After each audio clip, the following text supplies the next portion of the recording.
Hello there. Well, the Dad's Old Car series has now concluded. What's happening next? Well, we're going to start another series of the Billy Ho Show. And the Billy Ho Show is about cars, so we're still going to have cars. It's trucks, earth-moving machinery, farmers, tractors and farm machinery, trains, planes, boats, fishing. That's what I'm known for. A few fishing tips along the way, so a whole variety of things that are classic and or vintage, and I'm sure you're going to enjoy what we're bringing to you. I've thoroughly enjoyed the last 13 or 14 years bringing you what we've brought over the years, talking trucks, the low gear, the Billy Ho Show, cranes, and of course Dad's Old Car. Absolute joy talking to the people who have all these machines and their love for them and what about them and where they fit in New Zealand's history. It's been an absolute pleasure to be able to bring it to you. So we've still got more to do, so that's what will happen. So in about 4 weeks' time, we'll be able to bring you some new material for the Billy Ho Show, but in the meantime, I'm just going to, as I said, I'm just going to play some of the stuff that we did in 2017, 18, 19. That was the most popular shows that we did. So I hope you enjoy them, and we look forward to seeing you in about 4 weeks' time when we bring you our new material. So sit back, relax, and enjoy the Billy Ho Show.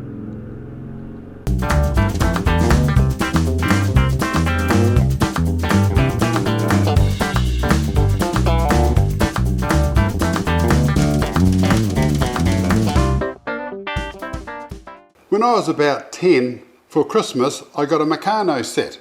And what a Meccano set is lots of lengths of metal with holes in them, and plates and wheels and axles and all sorts of things. So you can actually build a truck, a car, a motorbike, a bridge, a crane. And I thoroughly enjoyed it. You also got a screwdriver and a little spanner, so you could build all sorts of things with your Meccano set. And I thoroughly enjoyed it.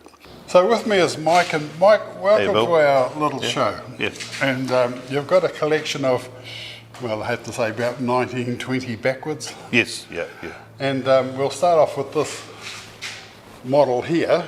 Yeah. Maybe you can just describe this to us, what it is. Yeah, it's a 1926 XA Pierce Arrow 2-ton Pierce Arrow. Pierce Arrow, yeah. I thought they only made cars. That's what I thought too, but they made trucks for World War One. I always wanted to find one for World War One, but I found this one. Yep. I found a chassis actually in Hastings, and then I found this one online. I ended up buying it. Whee. Yeah, so it's supposed to be on solids, but it's been converted to take, pneumatic tyres. Yeah. But I have got the correct solids for it. It's taken me quite a while to find them. Solids in 1926? Yeah. It's about the changeover period. Yeah, mid-20s is about the changeover period. Right. And Pierce Arrow made a quality car, and I believe the truck was quality too, they reckon. So, Yeah, well, it's pretty solid. Yeah, and it's got twin ignition on it, so Really? which is quite something for back in the day, I think, for a truck anyway. I think they had those on fire engines, didn't they? Yes, mainly? yes, yeah. In case something happened, you can sort of go to plan B. Yeah. I'm just looking at the controls here, the steering wheel. You've got a couple of adjusting arms. Yep. You've got one for the spark and one for the accelerator, and you've got a foot accelerator as well. Was missing that gear stick change as well. I found that from a collector in the States, on the eastern states in Massachusetts. He was scrapping one of these, so I managed to get that piece and the front wheels and the light brackets and a couple other little bits and pieces for it. So. Right. Yeah. Just a big brake, big clutch. Yep, everything's big on it. And it's on the right-hand side, just like they normally are. Yeah. I think the British have them in the, or had them in the... I think the British, some of them had the accelerator in the middle, didn't they? In the middle. Yeah. And some didn't have accelerator at all. It was just on the... Yeah. On the steering wheel. So the gauges, we've got some amps. Yeah. Oil, is it? Oil, here we are, oil. Yeah, you've got an air pressure one because that's for pumping up you put pressure into the fuel tank to pressurise it because it's under the seat, because it is gravity, but it needs to be assisted, So, Sure. Yeah. So that's that. Yeah. We saw an electric, Pump a steam truck. Yeah. Which gauges and pressure thingies and all the rest of it. Yeah. You know, it's all about the pressure. It is, yeah. But it's just, It only puts like a pound in there, apparently. It's not a lot. right, Yeah, and it's all it these needs. are the fuses. Yeah. But yeah. just at first glance, you'd think that was where the radio went. You would actually. Yeah. You would think that's yeah. But it's got the 2 coils on the firewall there. See, Bill? Oh yeah. Yeah. So you got 2 coils there. I mean, I'm not an expert on the electrical stuff, but this is one of the few ones I've got that's got a distributor in it. You know, So instead of a magneto. So it's 4 cylinders. Yeah, it's a 4-cylinder. And eight of these. Yeah, 8 spark plugs. Got eight distributor leads coming off it. So twin spark. And that's the oil filler. Yeah, oil filler.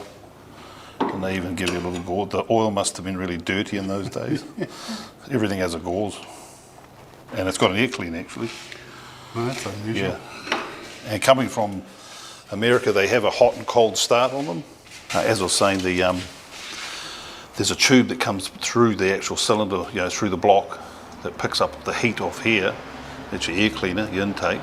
So you can adjust the hot air, you know, for cold climates so it's going into the carburetor. Yeah. So there's your adjustment there. Got the notches to adjust it. Air cleaner there, which is pretty flash for a truck, really, even then, I suppose. I'll say. Yeah. And what is that? An oil filter? What is that? I think that's like I think that is a fuel. Oh, you know, fuel. a bit like an autovac type thing. Yeah. I'm pretty sure that's what that is. It is hooked up to the fuel line. Yeah, it's about 4.9 litres, I think, this motor. So it's a fairly big engine for a truck.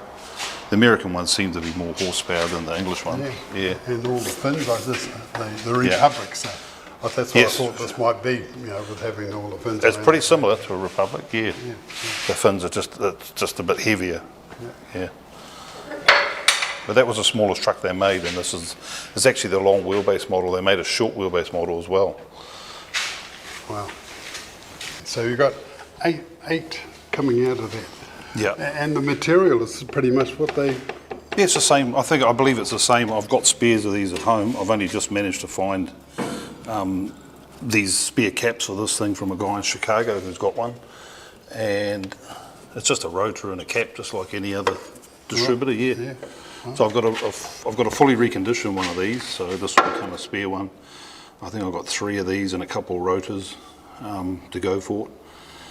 And I've even got some spare gauges that came with it, because that truck was being scrapped as well.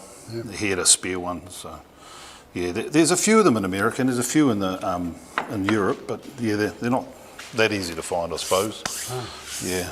I expected this to do that, not go. Oh yeah, I've got the side panels for it. I've got original side panels here. Oh, I'm just saying the bonnet, most of them. Yeah.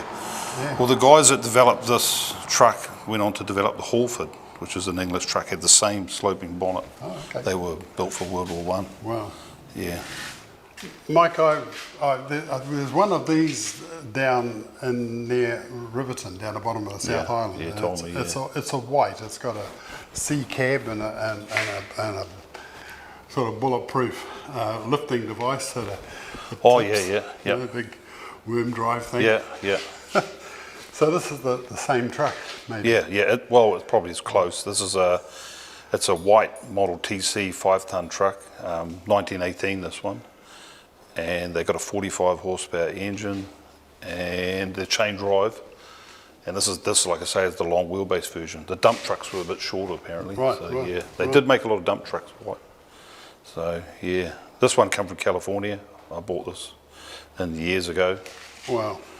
That was going to be scrapped actually. So I think I saved it. You know what I mean? So, yeah. It had a big winch on it, and they were using it to winch stuff up onto building sites on high-rise buildings. And the guy had taken the winch off it and was advertising this. So I'm just looking at, is that the, oh no, I'm looking wrong. It's a lost oil system. Total lost oil. Total lost oil, yeah. Oil goes in here, and at the end of the day, I suppose, you're supposed to pull this lever here and drain the oil. Oh, okay. Into a bucket, your own bucket or your own pourer. Reuse it. And put it back in there, yeah. So yeah, the Albion had the same system. Yeah, I bet they blew a lot of motors up. Well, Yeah. But 1918 it's all new. Guys are coming up with different ideas every Yes, week. Just about, yeah. I would have thought. Yeah, there was a lot of development, eh? White was pretty big on keeping their design stayed like this for quite a long time, Yeah. A few things changed. This is the last year they had the brass radiator. They went to a steel one from 1919 onwards. Right. And they got rid of chain drive in 1919, yeah. Sorry. I'm just looking at the. So this is, and that's the. Yep, that's a handbrake and that's your gear stick, yeah. That's the. Yeah, Okay. it's called I think they call it progressive gear change. It just see it's all Yeah. it is straight, but it does come across. Right. So it's like the old gate gears in Yeah, some of the yeah. trucks we've seen. Yeah, see it can go that side, come this side, yeah. It's just like that, yeah. Yeah. That's amazing. It's a 4-speed and it's got a reverse. So. And the flywheel. Yep. It's got like a cone-like type clutch in it, Yeah. a fabric clutch. I don't know whether they're leather, but I haven't actually opened one, but it's that type of material. Most of them are, yeah. So the Leylands were certainly leather. Yeah. Yeah. Let's have a look at the back end. So you can, God, those springs. Well, it's got massive springs on it, eh? Absolutely massive. There's a sprocket for the chain that Yep. to drive off that. Yep, there's no drive sprocket on there. There's one on here, see? I've got a whole lot of spares with it. Yeah. Yeah, and White was one of the few that went to steel wheels. A lot of them had wooden wheels, a lot of American stuff. And the chassis is all hot riveted together as well. Look at the size of those springs. That's what you see on a Kenworth, eh? They're Huge. So 5 ton, but they might want to put 7 or 10 on it. Oh, you probably The guys who thought you about could this. put 20 on it, probably. Yeah, it's a pretty heavy chassis. It's a tapered RSJ, Right. and like I say, it's all riveted together. So is that a braking? You can brake that? Yep, that's your brake. That's your foot brake on there. So that's what they call a jack shaft brake, Wow. and it still works. I mean, it actually opens and closes, Yeah. and that's just connected to a lever up the side that goes to the foot brake via linkages here. And the handbrake operates shoe brakes on the back. Really? Yeah. No brakes in the front. No brakes in the No, front. Americans were like that. Even with their Kenworths, their new Kenworths, they didn't like put brakes on the front because when you're going through the ice and snow, Oh, it okay. locks Yeah. it up and you go into a slide and then you're in trouble. Yeah. A lot of English ones were the same. Early ones had no front brakes. And then they come here and the people who register you and make these things, you've got to have a front brake on. So, oh shit, where are we going to find a front brake? There's never been one. Never ever been one. No. I couldn't imagine trying to stop this if it had 10 tonne on it. Mind you, this is probably only going 12, 14, 15 miles an hour. I think it was rated to 12 miles an hour. Oh, yeah, so yeah. not very fast. Not very fast, no. And that's 4th gear and it's got 4 gears. Fair enough. Tell me what this is, Mike. This is a USA Liberty truck. Do you know why it was called a Liberty truck? Well, what I've read is that it just got the nickname from the soldiers. Yeah, because they were built for the US Army. Yes. From 1917 to 1919, basically. So just one factory built them, or were they? No, these were the first standardised truck you could buy, like that were made in the world for the US Army under a patent or whatever you call it, Right. a design. So they had 15 different companies building these trucks And for they're all World War building One. the exact same thing. Yeah, they built by the end of the war, they built 9,500 Good God. Liberty trucks. Really? But by the time the war finished and they kept building them, obviously there was a total of about 17,000 built. In 1917, I don't think they'd invented welding. Everything was cast and riveted. A lot of it's cast and riveted, yeah. Yeah, so you just see rivets here holding on to big spring hangers and the odd bolt here and there. Yeah. And there's a spring on that one. That's so that can move a bit. See, it's got a bit of rubber under it or a bit of fabric. Yeah. So with the flexing of the chassis, that's why they went away from brass radiators and went to cast steel. The flexing would crack the brass, so most of them ended up going to a cast steel radiator. Big pot, 4 cylinders. It's a big engine. It's 52 horsepower. Yeah, 52 horsepower. massive engine. Massive. And they just cover up. Yep, they just come off. That's just, you can see the valves in there. Yeah. And typical cast and pairs, that's what a lot of them were in the time, Wow. So we're off to war in one of these. Yep. Something to hang on to here to Yep. climb up. Apparently they could fit, I've got pictures of them, they used to have upwards to 5 soldiers across the front seat. Really? So there was quite a big wooden seat that came out about here. So there was one on the inside of the driver, if you know what I mean, and then the driver, and then you had 3 more. Wow. And they were used for troop carrying and carting ammo and that sort of thing. Something to hang on to climb up there? Yeah. Yeah. So we're not far past horse and cart, so... Not really, no, not really. No. And this is to hold the... That holds a fuel tank, yeah. Yeah, I've had that off so I could get the fuel cap recast. So this would have to be a bit bulletproof, wouldn't it? I don't think it is. no. Bullet-through boom. No, it's only about 2 mil or something. Yeah. Wow. And the gear stick, is that like the other one, sort of click? No, it's more a standard H pattern, yeah. Right. The handbrake next to it? Yeah. Handbrake does the same, it actuates to the back wheels, and the foot brake goes to different shoes on the back wheels. Wow. It's got a setup for the foot brake and a setup for the handbrake on the rear wheels only. And the pretty gearbox standard. sort of set, is that the No, gearbox? yeah, that's the gearbox. Doesn't have a card shaft, no, just a straight gearbox, yeah. Wow. Yeah. This one was cut in half. I got 2 of these. This one was on top of the other one, stacked up, going to go to China. So, again, I thought, why not? Why not? Yeah. You don't find these every day. No. Don't know why I do anymore. Yeah. But So you've got a fair bit of work in front of you. I have. I'm going to have to live to be 150. Yeah, 150. Yeah, At like least, a lot of guys. yeah. Yeah, I'm guilty of that, all right. Yeah. So we're on solids? Here we are. Yeah, all on solids, yeah. You come with, later on in the war they went to steel wheels, but the original ones came out with wooden wheels. There's one of each over there. I've got a set of each, wooden and steel. So when I'm hoping to do 2 of these, and I'll have one on the wood and one on the steel. Awesome. Yeah. Mike, just looking at this, it has this Packard shape to it, sort of. Yeah. Yeah. All their cars had that grille on the front. That was their sort of trademark, that shape on the grill. So it is a Packard? It's a 1915 Model D Packard. Oh yeah, of course it is. There it says on the box. Yeah, and these were only made for 1 year, and they were 3-speed. And I believe the French Army had bought a lot of these, and that's why they're quite hard to find a Model D. The Model E was a more common one. So it's a 3-ton truck.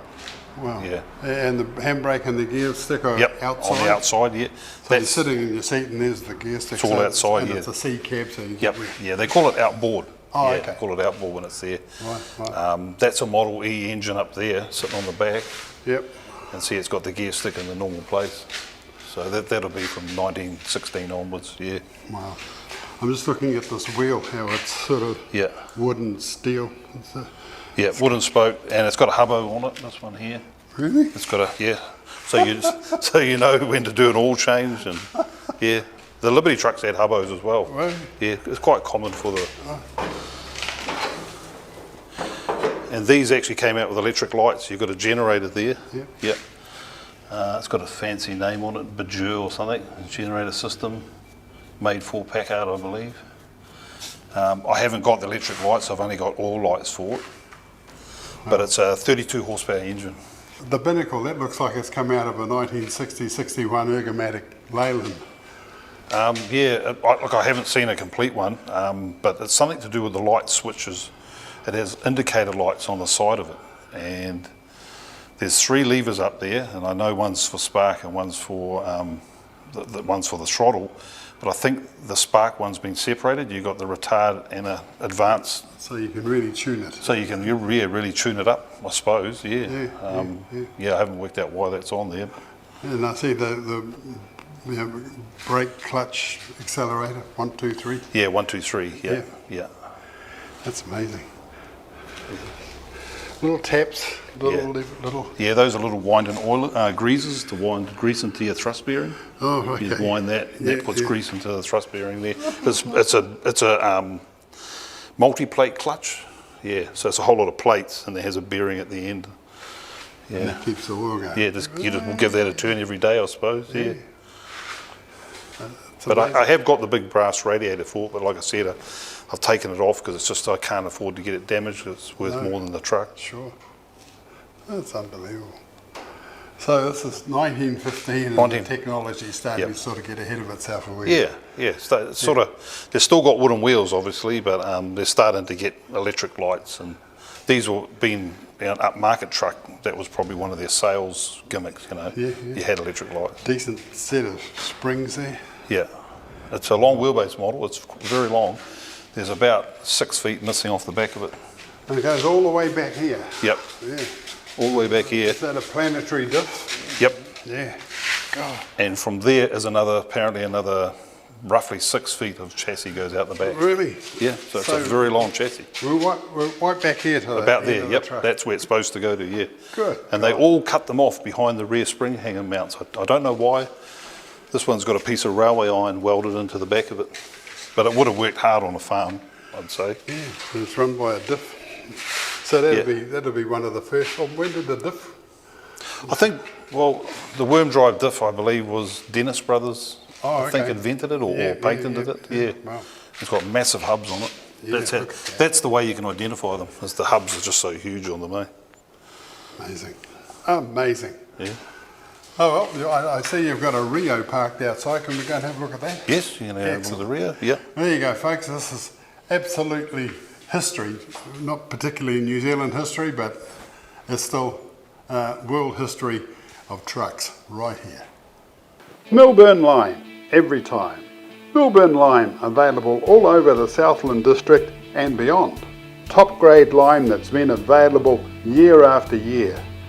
Call them on 03 417 8228. The next time you need lime, think Melbourne Lime, every time.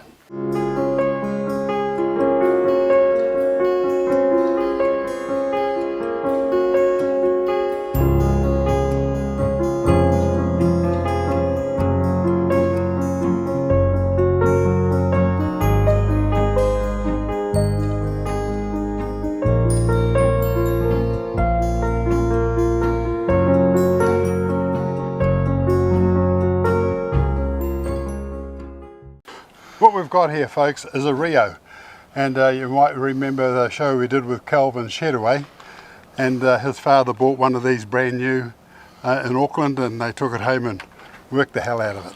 Yeah, that's what's happened to this one. Yeah. Yeah. But his was a Speed Wagon, and I think it had a Gold Crown engine. I think Yeah. that's what it was. Yes, yeah. And the door was pretty much the same as that, but somebody said that a lot of these came just the bonnet, and New Zealand people made the cabs. I believe that's, yeah, this I'm pretty sure was like that as well, because the door has the wood on the side. Oh right, yeah. Yeah, to match that body trim line, whereas I'm pretty sure the American cab had the steel pressed, line on it, yeah. What horsepower is this? I can't tell you. Okay, I don't know a lot about it, actually, yeah. It's Yeah, it's it's starting just- to sort of yeah. come up amongst the ranks, is it? Yeah. Yeah. It's got it's Rio's own engine in it. They had the Gold Crown, you said it, and I think it was the green. Was it the green engine Oh, yeah. or something? Yeah. There was two types of engines you could get in them, two brands of engines. Right. So There's yeah. room for a crank handle Yep. in there. And give it the old one too. What have we Yeah. got under the bonnet? But this is, remember you picked up that bonnet before, and 1926 or whatever it was, and it lifted up like Oh, that. yeah, Like yeah, all that piece, side. yeah. Most of them, you sort of, they got this got the butterfly the bonnet. butterfly bonnet, yeah. Yeah. But there's that engine, it's Yeah. pretty solid. I believe the other engine was a Continental. Continental? I think, if I got my facts right. They had Yeah. Continental, Waukesha was another one. Yep. So it was as a supplied engine, I suppose you call it. But Rio did make their own apparently, and this is a Rio engine apparently. So a good friend of mine, Paul, gave me this truck, and Not Paul Gleason. yes, Oh, Paul good old Gleason. Paul. Yeah, Yeah. Paul and Paiatua. Yeah, Yeah. he gave that to me, and I'm hoping to restore it, and I'm working on it at the moment, like all the other trucks I'm working on. So I'm just trying to source some wheels for it. Okay. The back wheels were buggered on it. Yeah. So what is this 34, did you say? I think going from the split windscreen and that engine, I think this could be anywhere from about 36, 37, 38. Oh, okay. It's sort of later 30s, yeah. There you go, folks. If you know where Mike could find a couple of wheels for a Rio, you might have some lying about in your shed. Yeah. Give me a call. There's my contact number. I'd love to hear from you, and I'll get hold of Mike and tell him to get hold of you. I think that's the best way to do it. But anyway, I was just looking at this little flute here, Yeah. and in my Studebaker it actually goes the other way. So, you know, the air blows through and around your legs. Yeah. Most of them do. I don't know why they go that way, but that's the way. There's all the winds just sort of... Would have got pretty hot in there, I'd say. Yeah. Yeah. And this window slope here, I mean, that's just how they work. Yep. Yeah, it's actually got a winder on the inside, I think. That one. Yep. So it has. Yep. What's left of it? Yeah. I don't know if it works, but yeah. Come and have a look at the cab, folks. In the 1930s, a lot of the trucks had the fuel tank under the seat. Yeah.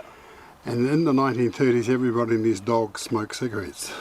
Yeah. And so there were matches and God knows what flying about and all that fuel there. So this has got 4 gears probably. Yeah, I'd say 4 gears. Yeah. And the handbrake, and again see, that's just a little accelerator, isn't it? A little lever.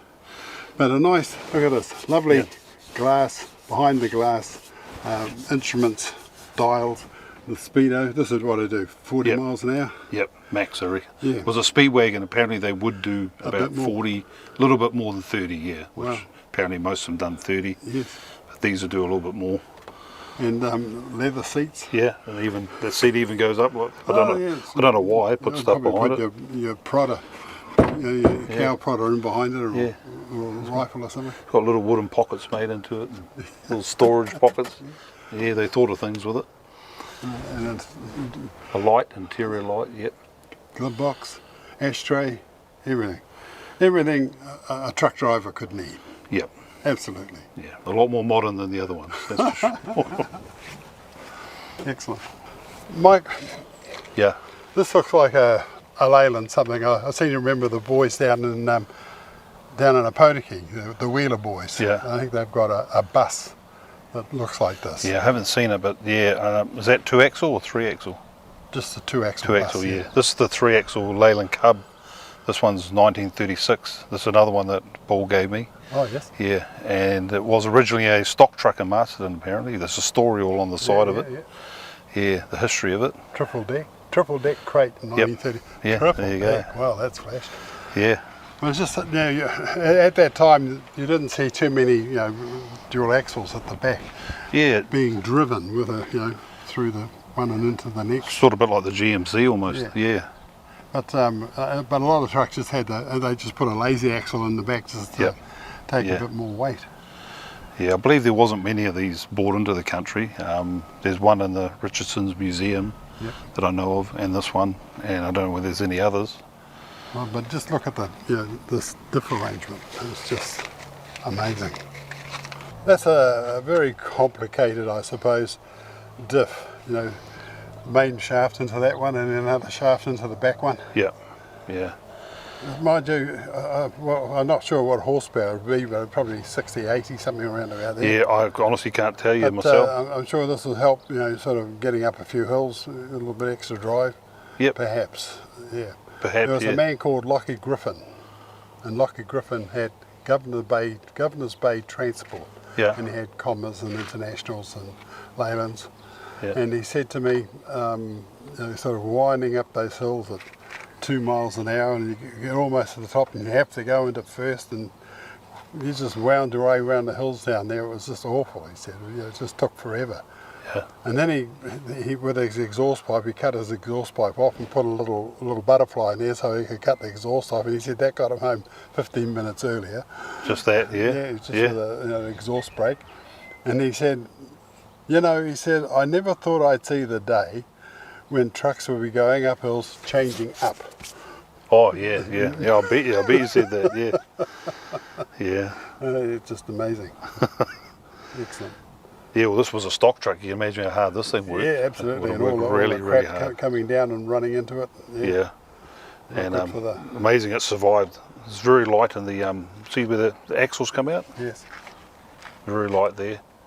Amazing. But, yeah, it would have done some work, I bet you. I bet it did. Oh, yeah.